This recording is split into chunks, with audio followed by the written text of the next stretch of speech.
বক্তব্য রাখার জন্য আহ্বান জানাচ্ছি আমাদের আমন্ত্রিত অতিথি জননেতা বটিয়াঘাটা উপজেলা বিএনপির সংগ্রামী সদস্য সচিব জনাব খন্দকার ফারুক হোসেনকে বক্তব্য রাখার জন্য আহ্বান জানাচ্ছি।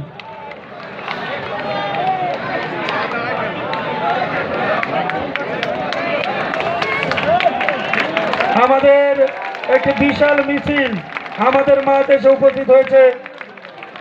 বানিসান্তা ইউনিয়ন থেকে একটি বিশাল মিছিল মতুয়া সম্প্রদায়ের নেতৃবৃন্দ আমাদের নেতাকে বরণ করে বিএনপি আব্দুর রহিম, হালিম হাওলাদার, সেলিম, হানিফ এবং তাইব আলী সবার নেতৃত্বে একটি বিশাল মিছিল এসেছে। তাদেরকে আমরা করতালির মাধ্যমে অভিনন্দন জানাই। রতন মণ্ডল এবং যে সমস্ত নেতৃবৃন্দ এসেছে তাদেরকে আমরা ধন্যবাদ জানাই। সম্মানিত এ পর্যায়ে বক্তব্য রাখছেন জনাব খন্দকার ফারুক হোসেন। খন্দকার ফারুক হোসেনকে বক্তব্য রাখার জন্য অনুরোধ জানাচ্ছি।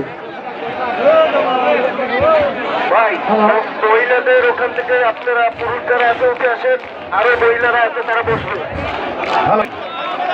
বাংলাদেশ জাতীয়তাবাদী দল বিএনপি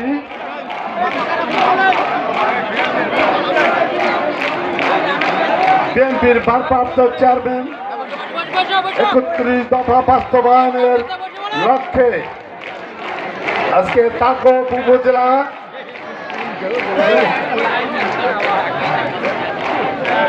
আজকের এই জনসভার সম্মানিত সভাপতি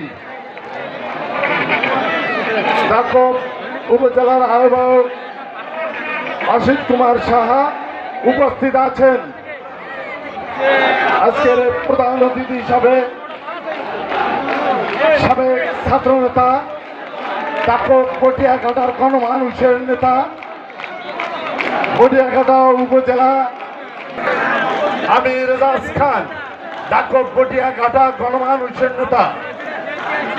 আজকে 5 তারিখের আজকে 17টি বছর তাকক পটিয়াঘাটার মানুষ গণমানুষের নেতা আমির রেজাজ খান মামলা হামলা সুখ দুঃখের সাথে আমাদের তাকক পটিয়াঘাটা আমির রেজাজ খান আমরা তাকে